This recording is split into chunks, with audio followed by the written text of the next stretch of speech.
What's next for Islam Makhachev? Will it be Charles Oliveira or will it be somebody else? Hello everybody and welcome to Against the Fence, where of course you know this is the place to be if you're obsessed and passionate about the UFC. And in this Aftermath show, we'll be recapping the events from UFC 294. We've got lots to talk about. We're going to be talking about whether or not they will Rebook Makhachev versus Oliveira 2. We'll be talking about what is the right move for Khamzat Chimaev next. Should it be a title fight with Sean Strickland or should it be someone else? We'll talk about Johnny Walker breaking his silence on that no contest against Magomed Ankalaev. We'll talk about whether or not the UFC are about to make a huge signing or not. Some of you guys are probably aware of who that might be, but it is quite a bit of a big name, so we'll get into that a little bit later on in the show. We'll talk about some future matchups from the guys on the main card, and we got so much more. So if you're excited to hear about everything that I've got to say, then make sure you hit the like button, and of course, hit the subscribe button if you're new to the channel. Welcome on in. This is the channel where fan opinions matter most. And look, I must apologise in advance because I've got a bit of a squeaky chair. So if you're listening to me through your earphones and you hear a squeak every now and again, I do apologise. But bear with me, there's a lot to get through.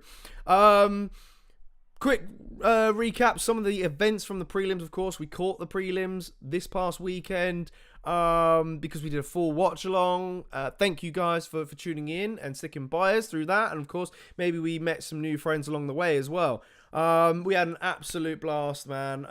All fun and games. I still haven't fully shaved everything off of my leg yet. I've still got a patch from the wax strip. And I haven't touched the smelling salt since, to be honest, but it's been a bit tempting, maybe a little bit of a wake up in the morning, but yeah, just a little bit of a taste of what we went through this past weekend. And if you weren't able to join us, then make sure you join us next time around. A couple of mentions from the prelims then. Shara Magomedov done quite well, didn't he? Got a decision win against Bruno Silva. He's an exciting prospect. He maybe need to work on his takedown defense, but I'm sure there's some exciting matchups next for him. Michel Oleksiejczuk called him out after the fight, so that'd be quite intriguing. Got to see Nathaniel Wood lose against Mohamed Naimov. A couple of fouls, to be honest. It was UFC 2-9 foul, wasn't it? I mean, there was so many fouls this whole card. It was so weird. But yeah, I think Nathaniel Wood probably got one of the worst of it, because he picked up the loss in the end as well. And I think that Naimov probably should have had a point deducted, and who knows, that fight should have probably been a draw. But look, I hope Nathaniel Wood takes it on the chin and, figuratively speaking, and moves on. Got a shout out to, of course, Trevor Peake getting the decision win done. And Rebook Makhachev, most importantly, headlining the prelims. This guy, time and time again, as young as he is, proves that he can get things done even late on in the fight. And I think this must be the third fight in a row now for him where he's just kind of pulled out of the bag in the third round.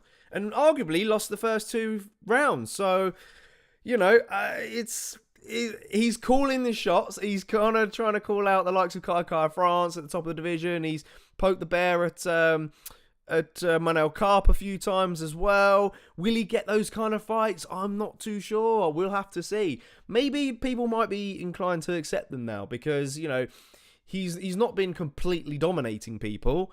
People might just watch his performance and go, do you know what? I could probably survive past that third round and maybe win a decision against him. So maybe or not, hopefully we see Rebook Makhachev back early next year. Welcome on in, Ash, of course. Hi, JK, my mate. Yes, JK, my leg is bad. From what? Why is your leg bad? You even left your bloody wallet at ours. You've still got your wallet, mate. I've spent all your money. Actually, there was none there to begin with, but you're in a lot of debt now. That's all I'm going to say. Welcome on in, Imran Khan. One must protect their nuts at all times. Absolutely, Imran. Thanks for joining, man. Good to see you. Can't wait to hear your opinions when we get through to some of these juicy topics. Yeah, I think that needs to be called for from the referees prior to the fights. Now, I think after that weekend, let's fingers crossed the next pay-per-view isn't the same. But yeah, welcome on in, Imran Khan, and of course, yeah, don't forget to hit that like button, buddy. Good to see you as always. All right, let's get into some of the stuff then from the main card, shall we? Let's head on in. Ooh, wrong one. To the first fight, of course, which was Said Nurmagomedov picking up a quick submission win against Murin Gafarov.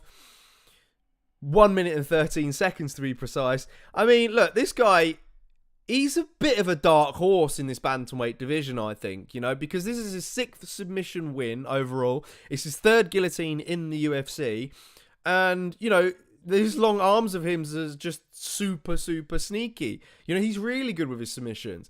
You know, his last loss against Jonathan Martinez was a bit unfortunate. He did gas in that one, and Jonathan Martinez kind of took the nod and was able to do damage on the feet with his leg kicks. But other than that, you know, been watching Said for a few fights now, and you know, he's just kind of touching the outside of the bantamweight division, really. Let's see what's going to be next for him in just a second. We'll see if the rankings have been updated. Ash says the wax on my leg. What? How is your leg still hurting from that? That's mad. Mine's completely fine. Mark Shorts in the house says, hello from Toronto. My balls still have second-hand trauma from that Victor Henry sick kick. Ouch. Well, to be honest, Mark, yeah, it wasn't nice. It was bad to see him fall like that. Ash actually messaged Victor Henry on our Instagram, and he did reply and said that he was all good. So, you know, I'm sure he's had loads of messages since the fight, and people have asked him how his balls are. But it's good to know that he's in one piece, and hopefully he can bounce back as quick as possible, because I'm sure he's gonna be a little bit bitter about that no contest. But back onto Said Nurmagomedov then. Let's head on into the rankings then. As we can see here now, I'm just got to get it on my page. He sits in at number 15. He's back into the rankings. He was before. And look, we've got a couple of names ahead of him.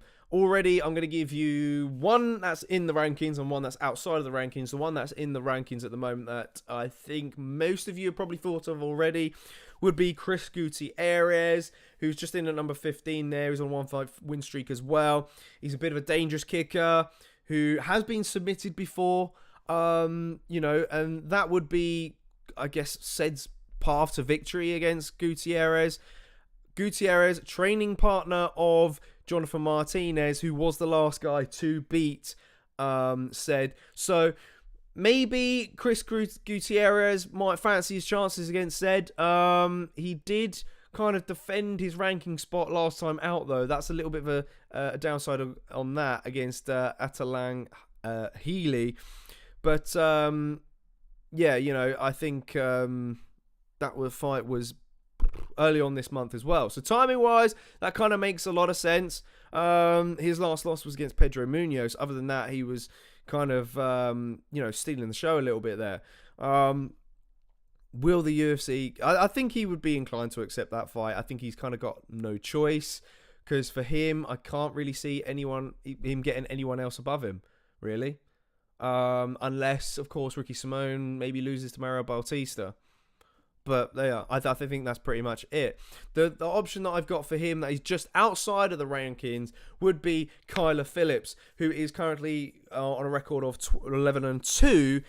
It was a fight that was previously booked, but Said withdrew from that. I'm not sure what the injury was. But I think that was back in August. And Kyler Phillips hasn't fought since August as well. So maybe it's not a good idea because maybe Kyler Phillips is due a fight. But, you know, if you're the UFC, would you try and give that fight a go again? Maybe. You know, Kyler Phillips is a bit of a dynamic striker. He's quite entertaining and fun to watch.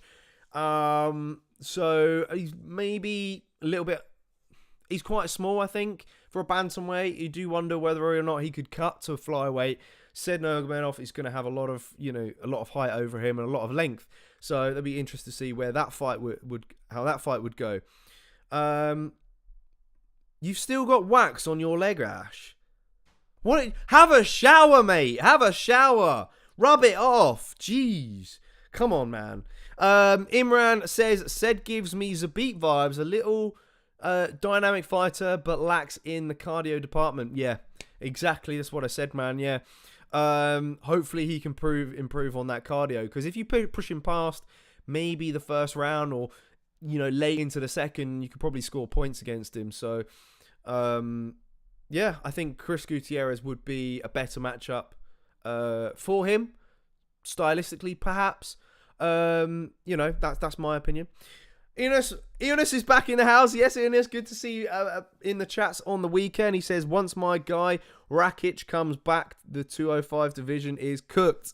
Woo! Eunice, good to see you, man. Oh, whoa, wow.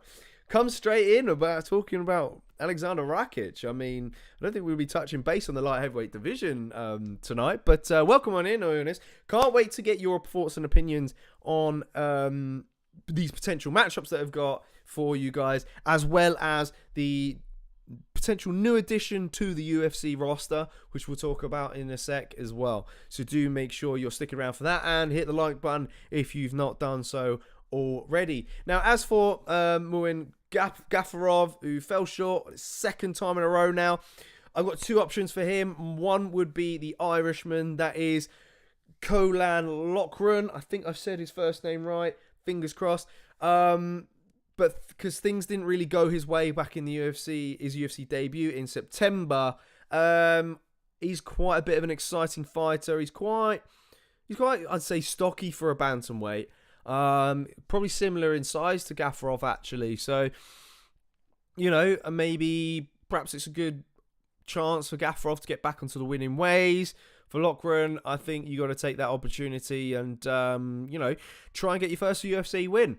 The other option that I've got for Muin Gafarov is Cody Gibson. Yes, that's right. Who has been on the channel before. We spoke to him a little while back. Who's obviously on a record of 19-9 at the moment. Probably a bit of a pick and fight on the map between the two, I would say. I think it would be quite interesting, personally, for me to watch. Don't know about you guys. Let us know in the chats if you've heard of Cody Gibson before. Of course you have, if you've watched Tough, of course. But yeah, those are my options for those guys. It would be for Said Nurmagomedov, it would be Kyler Phillips or Chris Gutierrez, and then for Gafarov, it would be Loughran or Cody Gibson. Moving on then, which was the second fight of the night. Let's clear that chat down. Bosh.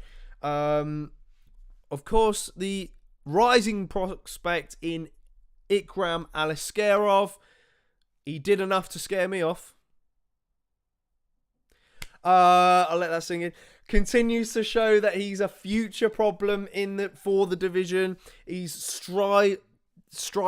He's just unreal, and his striking is insane to watch as well. You think that he's a all wrestler like the rest of them, but he's not. He can strike as well. So that jumping knee that he landed on Wally Alvarez was just, a great addition to his highlight reel, and I think we're off to the races with him now, because if I'm the UFC, I would rebook the Nasruddin Imavov fight that he was originally meant to have. Imavov, of course, now if we go into the rankings, as we can see there, who's up in the number 12. So, look, I think that's a solid fight to have if you're Imavov. Clearly the UFC wanted to test him against Imavov, and he was also, before that, previously scheduled to fight Paulo Costa. So how insane is that? The UFC clearly think very highly of this guy. So maybe they will give him, one of these names. That's the only option that I've got written down. I think it's the most logical option, unless they go for maybe a Jack Hermansson, perhaps, because we've not seen Jack Hermansson in a little while. Would Jack take that fight is a question. Because other than that, you've got people already booked. Kevin Gastelum's gone back down to welterweight division. He's fighting Sean Brady. Brendan Allen is fighting Paul Craig up next in just not so long to go. When is that fight? That fight is November 18th. And of course, Chris Curtis is taking on Marc-Andre Barriou. So, yeah, I rebooked the Imavov fight, and it's an exciting one on the feet. Imavov is quite tall, very lanky kind of striker. Imavov's going to be the one pressing the pace.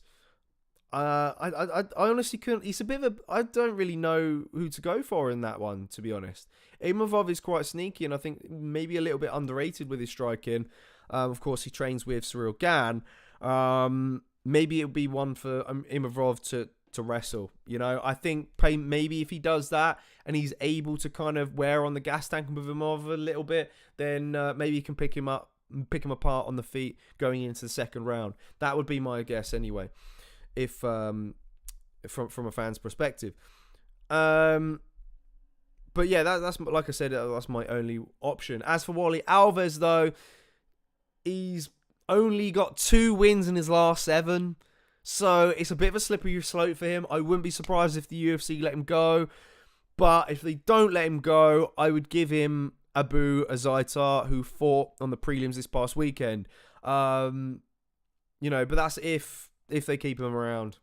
He's a former, I think, Ultimate Fighter winner as well. So it would be a bit of a shame. Like I said, I don't know how many of those fights were short notice, all those losses. But, not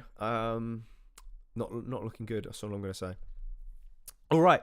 Heading on back then to our third fight of the main card, which was very disappointing. I had high hopes for Johnny Walker in this. I thought he was going to get the upset. Magomed Ankalaev was looking pretty promising on the feet early on. Did he hurt Johnny Walker in those exchanges? I don't think we'll ever know, to be honest. It looked like he tagged him to the body pretty well. But was it Johnny Walker playing possum? Because he did throw a flying knee straight after that. And man, if that flying knee would have landed, whoo! Man, I would be praying for a Johnny Walker title shot after that. Especially after finishing Ankalaev. Yeah, but it wasn't to be. I hope they run this fight back. I think they've got to. Maybe they bring it over to the US. Maybe the UFC 295 card at MSG. But I think there's a slot to fill on that, to be honest. But the problem is it would have to be on the main card. And if you're going to make that fight on the main card, who do you drop down to the prelims? Because you can't do Frivola versus Benoit Saint-Denis headline the prelims. I mean, you could, because it is a typical headliner. But, Frivola was in that position last time out. Oh, I'm pressing buttons. Oh, my bad. Let's roll on back. There we go. So I don't think that would be fair on Frivola, to be honest. Mackenzie Dern, Jessica Andrade is on the card as well. Do you know what? Surely it'd be Diego Lopez against Pat Sabatini. Now, Diego Lopez is pretty entertaining. He's good to watch. He's box office. I think you put him as the early prelim. Yeah, keep Frivola Benoit Saint-Denis on the main card. That's what I would do. And then third fight on, you do Johnny Walker and Clive again. And that card just let me just read it off to you now if they did decide to make that. Matt Frivola versus Benoit Saint-Denis, Mackenzie Dern versus Jessica Andrade, Johnny Walker versus Magomed Ankalaev, Yuri Prohaska versus Alex Pereira, John Jones versus Stipe Miocic. Take my money. Look, we don't even need to pay for pay-per-views in the UK. Actually, tell a lie. For John Jones, I think we probably will. But look, take my money anyway. I'd quite happily do it because I think that is banging. That is a banging main card. But let's see what they've got in store. Maybe it'll be a fight night, but it's a typical kind of fight night headliner, really. That one, isn't it? Both guys have been in headline bouts, but I don't know if the UFC will want to do it after that. I mean, they could if they need to fill a card. I guess they would if they're struggling, but we'll have to see. Apex is where it will be, I reckon. Back to the chats then. MMA Anomaly's in the house. Yes, MMA Anomaly. Good to see you back. It's been a while, brother. He says Ankalaev should have been DQ'd. Look, I'm going to go into that a little bit later on, actually, because we got some accounts from Johnny Walker's side of the story, because he was on Ariel's show. I think it was yesterday. So we'll perhaps talk about that and maybe compare it to Peter Yan's DQ of Aljamain Sterling and kind of differentiate the two here. Why one was a DQ, why one wasn't. So we've got some good reasons for that. Ash reckons that it's definitely a fight night main event. Yeah, I can see it. Can definitely see it. But yeah, I think that's the only option that I've got for that. If we look at then the rankings, then obviously nothing's changed. So Rakic, Ioannis's boy Rakic, he wants to see Rakic back in there.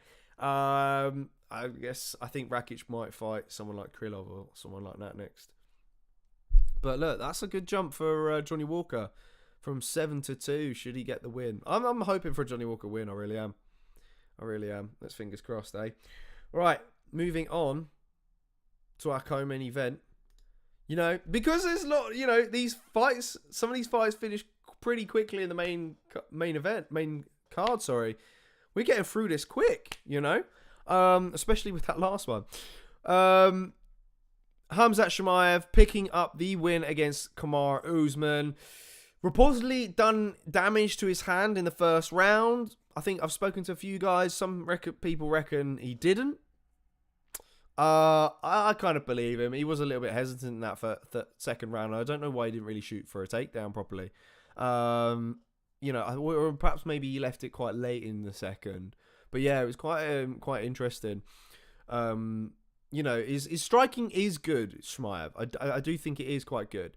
But, do you guys think that he becomes a little bit timid against guys who are great strikers? Now, yeah, I am saying that Usman is a great striker. Whether you think he is or not is down to your opinion. I think the way that he knocked out Jorge Masvidal, I don't think it was a stroke of luck. He set it up really well. And at that point, he did show levels to his striking. So, yeah, I would put Usman down as a great striker. He's not elite of the elite, but he's a great striker, I would say. Do you think Khamzat's a little bit timid in that area? And did you think that the first round was a 10-8 round? I think it was. He had 4 minutes and 35 seconds of control time and did get to his back. Okay, there wasn't too much of threatening of a submission. I think Usman did quite well, to be honest. Usman did better than I thought originally, and it did make you wonder what it would be like if Usman had a full camp.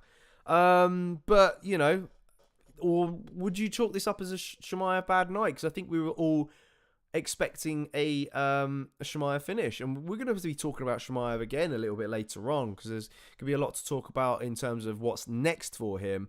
I'll save that for the headlines part of the show. For now, we'll kind of go through the performance side of things. But do you guys think that he deserves a title fight at 185 pounds following that performance? We'll get into what Strickland said, but I'm not too sure personally. I'm not too sure. Yeah, I'll give you my word in a sec. But do we put Chimaev? Is the problem is with his performance? Do we kind of put him up on a pedestal because we're kind of used to seeing him run through people? I think we do. I think a lot of us were expecting him to just run through Usman. We were all saying that Usman's got bad knees. He's coming off of those 2 losses against Leon Edwards. It's not going to be the same anymore.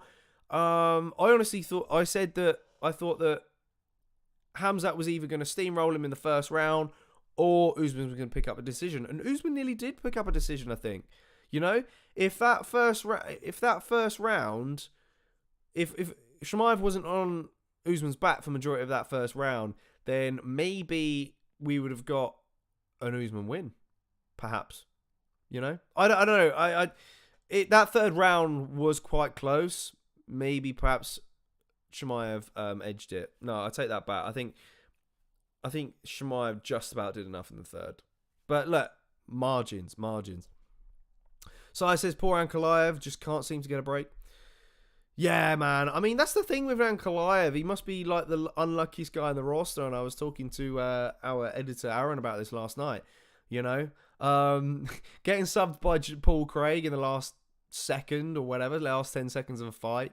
Getting the draw against Jan Blachowicz, which prevents him from getting a title shot. Then draws gets a no contest against Johnny Walker. I don't think the guy is ever going to fight for the belt. Ash says, if that 5 rounds, Usman wins. I know. Ash said it several times at the weekend, and yeah, I kind of got to agree. You know, I kind of said this in our team meeting yesterday as well. I felt that that if it was 5 rounds, Usman would take rounds 4 and 5, and he would win rounds 2, 4, and 5, and win the decision. That's what I thought. But yeah, more on Chimaev a little bit later on. We're gonna go on to Kamaru Usman. Yeah, we'll go into Kamaru Usman and then we'll get into the rankings. For Kamaru, does he need to reassess things now after 3 straight losses? It makes you wonder, doesn't it? It's going to make you wonder where his head's at as well. I think there's a few options for him. Would we likely see him return to 185? Maybe. The options I've got are at 170. It would be Belal Muhammad, but there's a big if on this. And that's whether or not we get a... if Edwards versus Covington doesn't reach a conclusion. Because Belal, I think he's waiting for a title shot.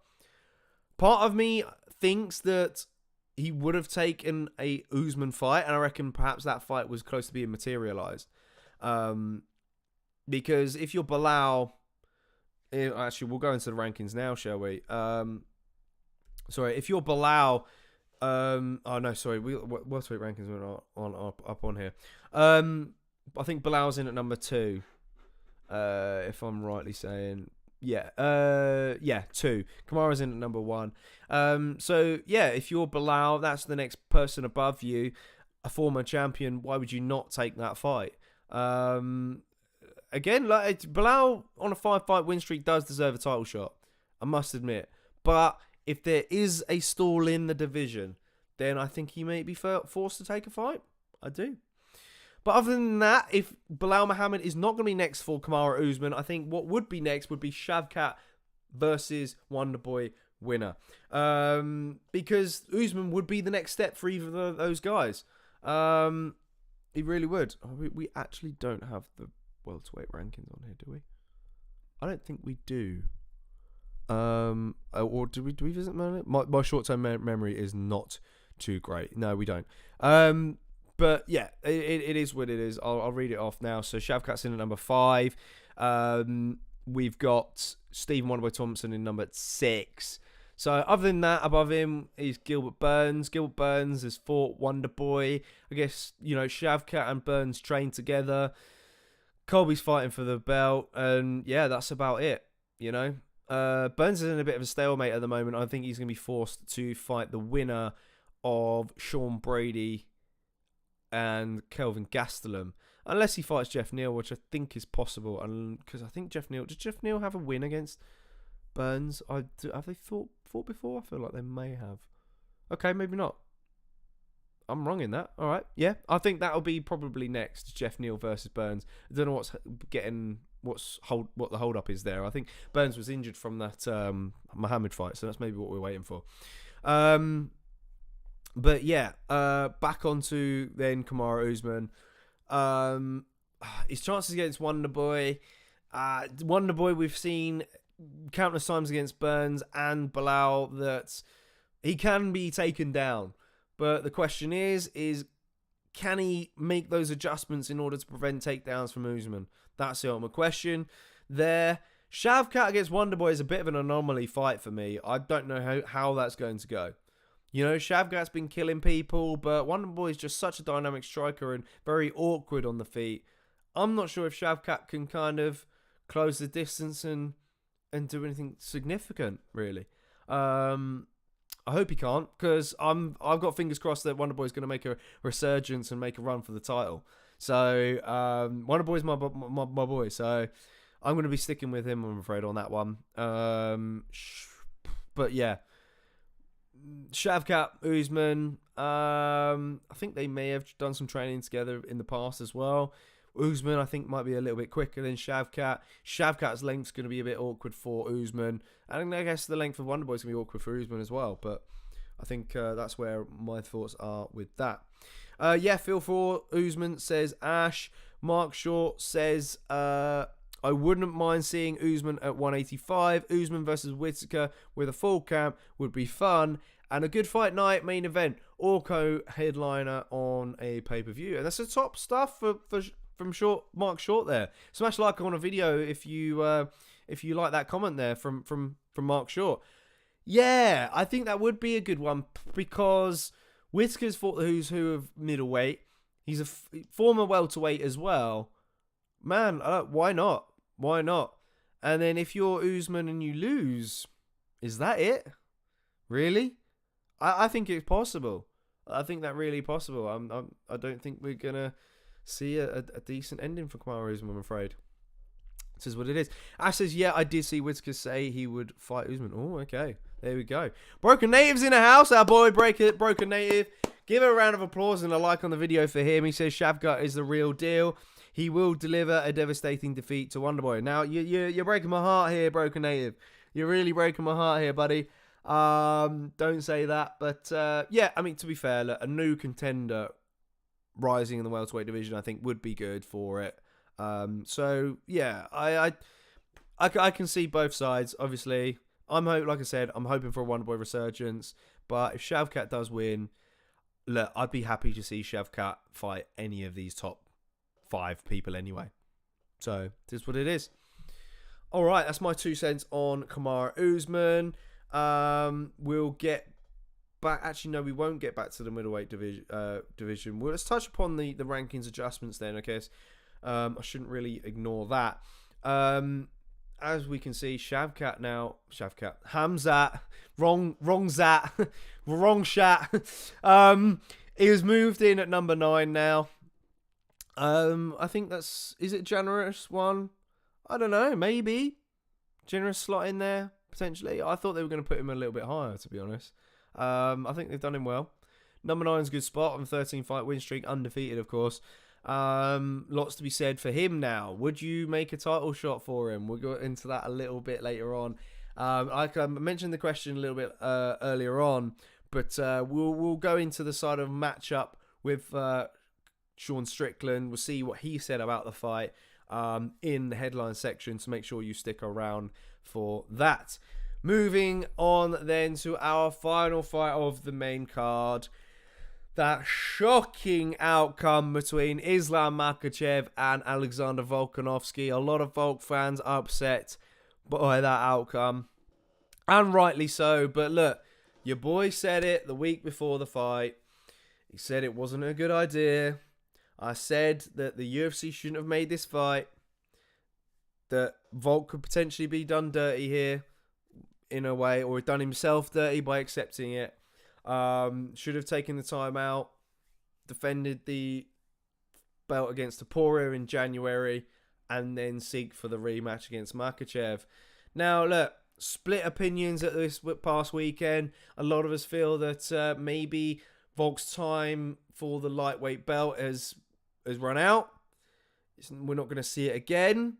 That's just what Ash was saying. My feeling is I think the UFC will make a return for it. I think they will.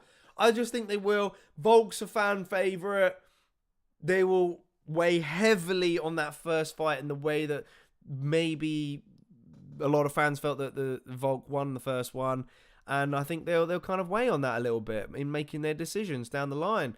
But it depends on various outcomes of Volk's next fight, doesn't it? Because I don't think it's going to look very well. Okay? So I'm a little bit on the fence with this now when I come to think about it. Will it eventually come to it? I think the UFC, my opinion stands is I think the UFC would make that fight. Will that fight actually materialise is another question. We'll get into it in a sec. For Islam Makhachev then, the ultimate caption on the video here. Will the rematch with Charles Oliveira happen? Will we get the second fight? I think we will. I think the circumstances were quite unfortunate as to why the fight fell through. A cut in the last round of sparring before you're due to jet off to Abu Dhabi is so unfortunate, right? And I was quite looking forward to this rematch. I really was, because of the way that Charles Oliveira decimated Beneil Dariush.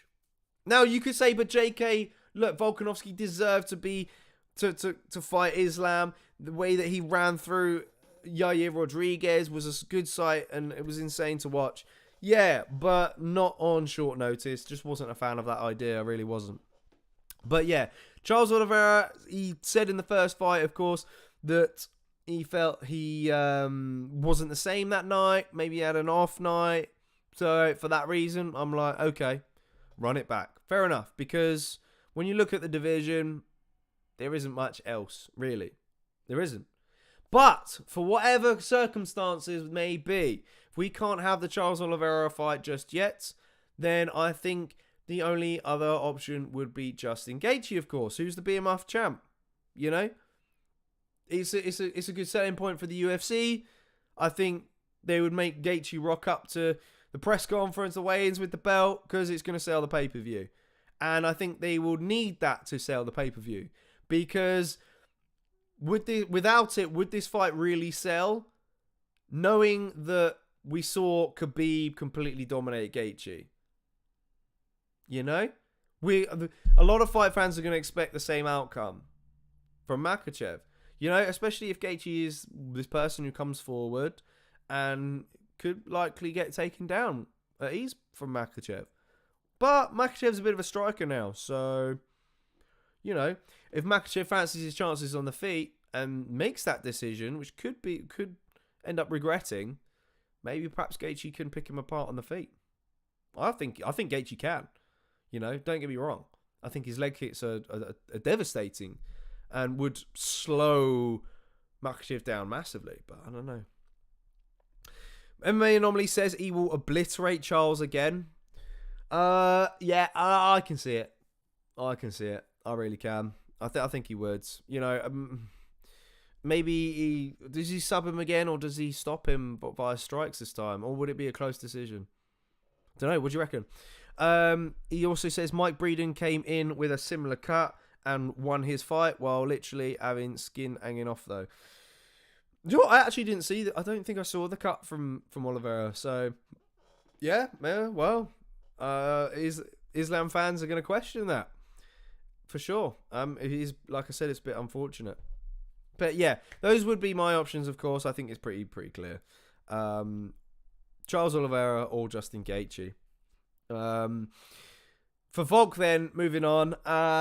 Look, please, MMA gods, please give me the Ilia Topuria fight. Look, I was so pumped in seeing this in January, and I think maybe we still can, because Volk did plead with the UFC in his post-fight interview to keep him busy. You know, because he likes to stay active. Although I don't think this is a good idea, you know. And I want to ask you guys this question. Where will Volk's head be at after suffering that knockout loss? If he goes into a fight against Ilia Topuria, you know? I'm not sure we're going to see the same sharpness in the octagon. I think maybe perhaps during fight week, we'll see the same old Volk, as always. An absolute workhorse. Seems like his mentality's on point. But I think once the cage door closes, I think it might be a different night. Another question for you guys. Now, you're going to call me a bit of a Volk hater. I'm not a Volk hater, okay? I'm not at all. I'm just more of an Islam fan, personally, okay? But is this the start of Volkanovski's downfall? Can we expect a tough 2024 from him? Because I've got a feeling we will, you know? Prior to this fight, this past weekend, I thought we were going to get the absolute best Volk against the absolute best Ilia Topuria. Now that this fight has taken place and the outcome that we got in Makhachev getting that head kick knockout, I think Topuria is going to get this done. I think it's destiny. I think it will. Topuria is going to get that featherweight belt, guys. Sorry, Volk fans. Call me a Volk hater all you want. I just see it. I honestly do see it. I think Topuria's gonna get the knockout. Maybe first or second round, I'm afraid. Let's get to some chats then. MMA Anomaly says Islam has been a solid striker. He simply doesn't look good because there's nothing flashy at all. It's a very meat and potato style of striking, as I call it. Yeah, but it's he does the basics really well and it's very effective. He clearly set up that kick to the body, and a lot of Volk fans are saying it was a fluke. It wasn't a fluke. If you go back and you watch the first fight, you can see that he was trying to land it even then. He was digging to the body a couple of times and then going up top. Volk, in that replay, you can see he did have his hand up to block, right? But it wasn't high enough, and two, he kind of did turn his body as if he was going to block the body kick. So he was expecting the body kick. Again, it's split-second decisions. Unfortunately, it is what it is. Anomaly says TKO finish in round 1 for the rematch, to be honest. TKO finish. I think, do you mean Ilia Topuria in that? Oh, no, sorry. Are you thinking a third fight between the two? You reckon it's going to be a TKO finish then? Okay. Good evening, JK George Merry. Yes, George Merry. Good to see you, my man. Good evening to you, sir. How are you doing? What have you made of the fight predictions that I've got so far, of course? Are you pumped to see Oliveira versus Makhachev 2? Or do you think that maybe it won't materialize? We'll get a bit of bad luck with this fight. Maybe potential Khabib and Ferguson scenario again, and we won't see the second fight between Oliveira and Makhachev. Do you think maybe perhaps we'll see Justin Gaethje? Let's hear your thoughts. Mark Short says, I'm planning on going to that Toronto card, but honestly, I'd like to see Volk take a bit of a break. No, I think he should. That would be the right decision to make. Take a leaf out of your boy Izzy's book and, don't come back just yet. Heal up, maybe come back later on next year. Sucks for the UFC now because UFC are going to need to fill cards. If you've got Izzy out for some time and you've got Volk out for some time, they're your big draws. It's going to be a little bit dicey,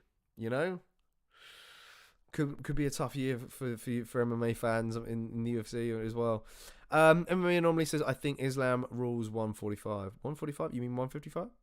Oh, no, sorry, I meant Volk. Yeah, Volk rules 145. Okay, so what would your prediction be should Volk fight Ilia Topuria in January then? Because I think if that fight happens later on down the year, I think hopefully we get a much closer contest. If it happens in January, Topuria's taking that fight all day. Ash says, I think that's it for Volk at lightweight. Fair shout. Fair shout. Potentially. Anomaly says, I think Islam is to Volk as Volk is to Max. Yeah, just has his numbers. But that's why I think the reason why the UFC would make the third fight, because they did for... it's the same reason they made the Holloway Volk fight, third fight, just purely because one fight was really close. But on the flip side, Volk didn't really finish Max in that second fight, did he? So, guess that does make the bit of a difference. All right, top stuff in the chats already. If you've not done so already, make sure you hit that like button, of course. Let's head on to some news headlines then, because we've got some great topics for you guys. All right, maybe we'll work backwards as this one's already there. One interesting thing that I think it was ESPN MMA noticed that Islam Makhachev has tied Khabib Nurmagomedov for the third longest win streak in UFC history. And you know what?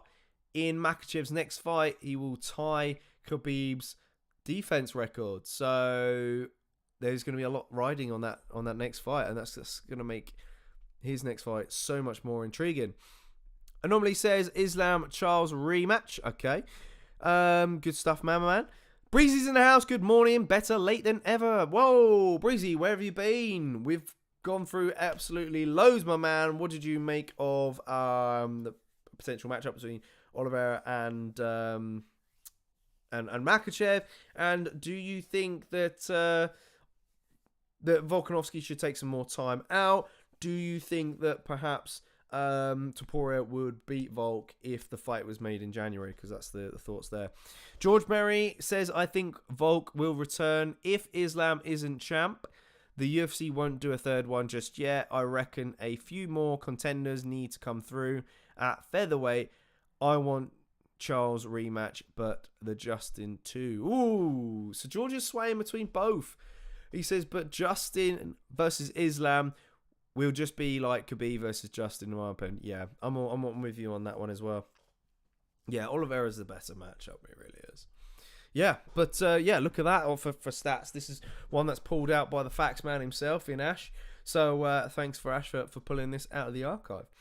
Rolling on back then to the other option that we've got is that Johnny Walker kind of broke his silence to Ariel Helwani on that no contest against Magomed Ankalaev. And it even says here, let me get to a page where I can actually see it. He said he asked, now this is what happened in the octagon between him and the doctor. He said, he asked me if I want to continue fighting. I said yes. He asked where I was. I don't want to say the wrong answer. I thought to say Abu Dhabi. Then I said, fine, I'm in the effing desert, bro. I'm here. I'm good. So, look, could there have been a break in kind of translation or just a misunderstanding between two guys? Apparently the doctor's first language wasn't English either. So, maybe Johnny Walker was put on the spot. Look, we've all been there when we're put on the spot about things. Our mind goes blank. Should the fight have continued because both guys seemed like they wanted to go at it? Maybe. But then at the same time, if you're the doctor and you're the referee, it's your duty of care to look after the fighter. And, Johnny Walker was showing those signs that, he potentially wasn't fit to continue. I don't know. I really don't know. George Murray says put the Walker rematch at 195 as the card is dreadful. I said that earlier. Do you know what? And I feel like that card would be so much better as well if that fight gets made. The main card is phenomenal. Take my money all day. So yeah, I've got to agree with that. And I think the other image there, which you're probably not going to be able to read because it is really small, was something from Conor McGregor, which I will read to you now. Because, of course, Johnny Walker trains with his guys. He said Johnny Walker fight was a no contest. He got illegally cracked in the jaw with a knee and couldn't continue. A DQ win. How on earth a no contest? Now, I've had some thought about this, and I kind of comparing it to the Aljamain Sterling DQ win. And the difference between the two is, well, Sterling had both knees on the ground. Jan, I think it was a deliberate knee. You could see Jan was looking down at Aljo. He knew what he was doing in that moment. Yes, okay, he took advice from his corner at the time. Was not great. I think it's a valid DQ. Now, this one I think is a slightly different because Johnny Walker was down on one knee. He was against the cage. And I think it comes down to Ankalaev's body positioning. Because I think his body was turned towards Johnny Walker's head before he landed the knee. So he wasn't looking down at those knees.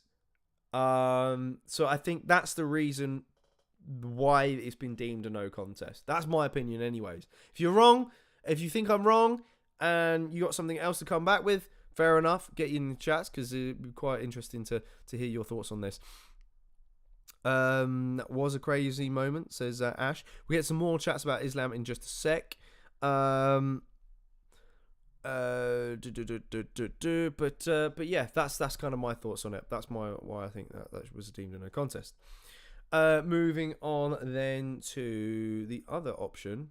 Bosh, let's clear that chat actually, which is a bit of a big one actually. I can't wait to get into this.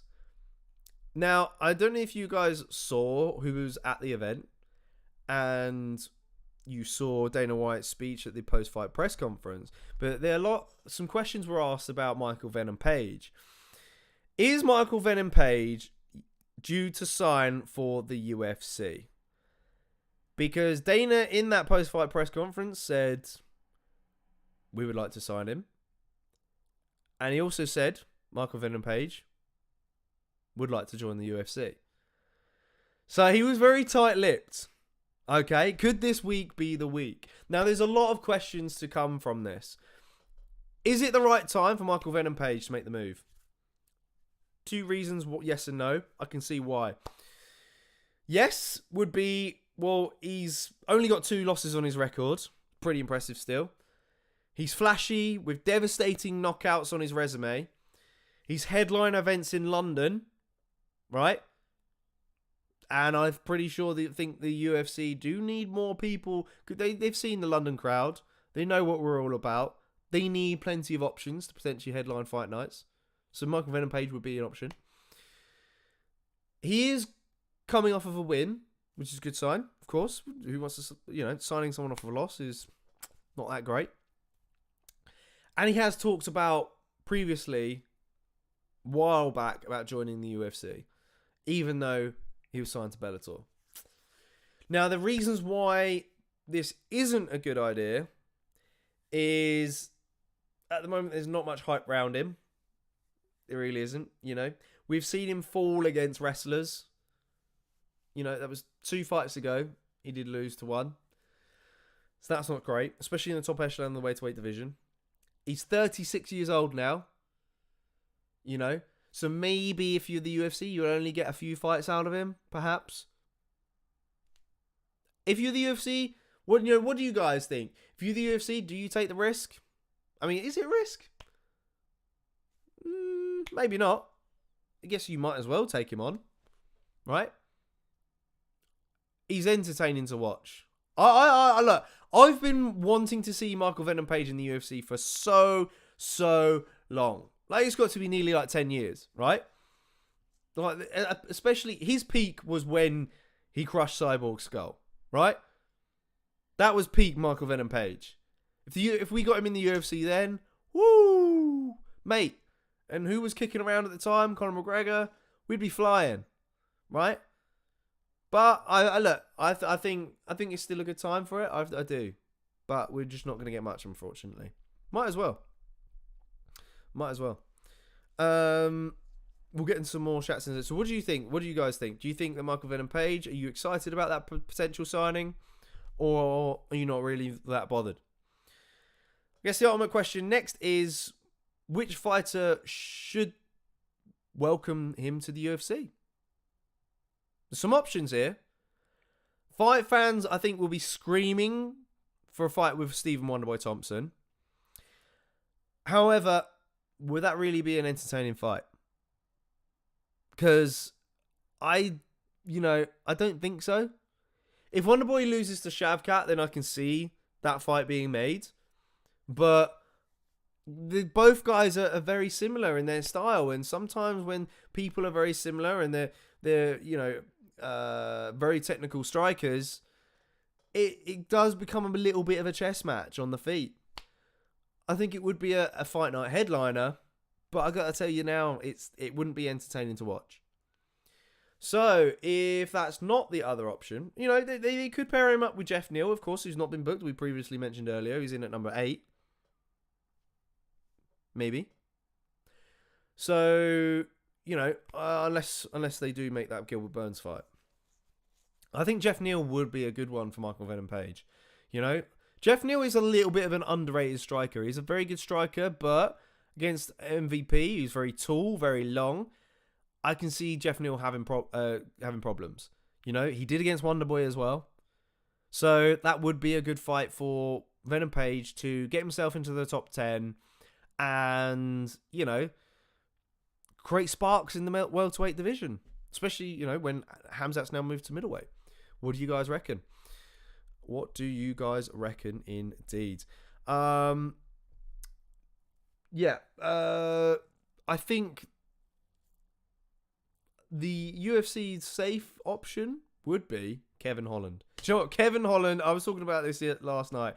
Kevin Holland versus MVP would be phenomenal. It would be so entertaining. There'll be good build up. There'll be a lot of trash talking between the two. Or there could be some mutual respect. Who knows? But I think that would be a solid fight for both guys. I'd probably edge it to MVP though. I think it's another good one. Positive headliners behind you, by the way, says Breezy. Yeah. So you referring to where the lights are? Yeah, they're all headliners. He knows what they are. But yeah, on this note, then I think is there anything we can digest from this article? I'm not really too sure. So Dana said he's a kid that we're definitely interested in, and he's interested too, possibly. Top contender in the welterweight division in Bellator. Look, he's so entertaining. I think why not? I think you got to, haven't you? I think you got to at the end of the day. So look, I guess the next question is, will we see it this week? Now, the reason why I think we will see it this week is because, one, we don't have a UFC event, right? The UFC love to stir the pot, especially if someone like Francis Ngannou is making money fighting Tyson Fury this weekend. So, we know what the UFC did when that fight was announced. They decided to announce something big. So, we can expect something big. Now, my MVP might not be the only thing that gets announced. We could get that. Is it the right time for the UFC to announce McGregor versus Chandler? You're welcome, ladies and gentlemen. You're welcome, mate. I think that's it. I think it's going to happen because why not? If you're the UFC, put a little bit of shadow over that boxing match. It's going to get people talking. People will talk about Conor McGregor's return. Are we that bothered about it? Have we been waiting too long? Yes, we have been waiting too long. But look, McGregor Chandler is still going to be a phenomenal fight. Let's get the excitement back. Let's get the excitement, guys. All right. Moving on then to I think which is my second from last point. Is Kamaru Usman's post-fight spew that he's done. He said, I dared to be great and fell short. Sometimes this is the journey of life. I pray I never complain about the cards I've been dealt for. I have been blessed beyond my wildest dreams. Alhamdulillah for everything. We go back to the drawing board and inshallah we'll be back. So maybe Usman is going to do the right thing, take a little bit of time out, heal up, get some stem cells on those knees, and come back better than ever. And I think that would be the better option to make. Will it be 185? Will it be 170? Look, I think a lot of fans are intrigued to see how well he will do at 170. Yes, Robert Whittaker would be a good fight, but I guess it depends on timing. It does depend on timing. There's not a lot of fights for him at welterweight. I guess like a Shavkat, a Wonder Boy, like I mentioned earlier. A Bilal Muhammad, who knows? All right. Next up then is my last point, which is going to be Khamzat versus Sean Strickland. Will it get made? Will it ever get made? Is I guess the question. And should it get made? Because personally, I don't think Khamzat is. I don't think he's able to fight anywhere other than Abu Dhabi. And not only that, he does need to heal his hand. So, look, maybe it depends where the UFC can get him to fight, really. I think the state athletic commissions are quite strict on Khamzat. Fingers crossed we can get him into a Vegas card, perhaps. T-Mobile Arena, I think that'd be his best bet. If it doesn't happen, then I guess Strickland versus Duplessis, that's the obvious fight to make. I guess in pairing up Strickland and Khamzat, would Chimaev take down Strickland? Can he take down Strickland? Highly possible, especially against the guy in Strickland who's just going to keep coming forward the whole time. I think that's a lot easier for Chimaev. But look, Strickland's quite good at managing his distance, isn't he? So, maybe he will be difficult to take down. And it'd be difficult, more so difficult if he's not backing up. So, or Could we see a repeat of the Abus fight? Because obviously Abus started up at a high pace, started out picking Strickland apart to the body. As he started to fade, that's when Strickland upped it. Now we know Strickland's going to have a better cardio than Khamzat, especially again for 5 rounds, right?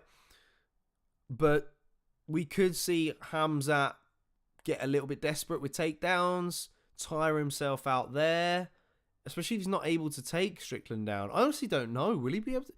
Can we see it? Apparently he took him down in training, but training's training. Can he take him down on the night? I honestly don't know. You know, I think Strickland. I think a lot of people will side with Khamzat in this. Fair enough. I think Strickland again might get counted out. He might. You know, I think we need to see more of Khamzat. I think we do. You know, that's my opinion. And I think Paulo Costa fight makes sense if you rebook it. Because there was a bit of rivalry there. Costa's a big middleweight though, and we do need to see Khamzat tested against these big middleweights. Strickland did fight at welterweight though. So would you fancy Khamzat's chances against Strickland more so than against Paulo Costa, perhaps? Paulo Costa does pack a bit more power. Might be a little bit more difficult to take down. That's all I'm going to say. That's all I'm going to say. What do you guys reckon? What do you think? Strickland wins this fight, says Ash, middleweight GOAT. Oh, mate, yeah. I would like to see it, but look, I don't know. But what Strickland did say, though, in, I think it was a podcast called Extra Rounds, he says he doesn't effing deserve a title shot, but here we are. Give it to him. He sells a lot of fights. I'll go effing fight the man for 5 rounds, but no, he has not earned it. He doesn't effing deserve it, and getting a decision with a welterweight off the couch does not effing earn it. But look, now judging from that statement there, it's clear that Strickland knows it would be a good money fight for him. So that's why he would be willing to accept it. And look, Strickland's as game as they come. He doesn't care who it is. He's going to get in there with them. He obviously didn't accept the Khamzat offer, because why would you on 12 days notice? And you're meant to be taking some time out. So yeah, on that, I think look, Strickland's right. Strickland is right. So maybe Paulo Costa is a better decision to make. I don't know. I think we'll see the fight down the line. Maybe you do Strickland versus Dricus. I'm still hoping that Strickland beats Dricus though. That's my take on that. All right, let's get some chat. Let's get back to the main screen then. You guys have been excellent tonight as always. Smash like on the video if you've not done so already. Let's get into these strats that I've missed then. Breezy says gutted for Volk. Now I don't think there's levels between Topuria and Volk. I think Volk will be back to normal at his own weight. Islam is probably pound for pound.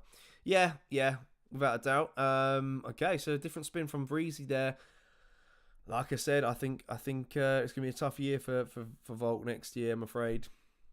I can see Topuria beating him.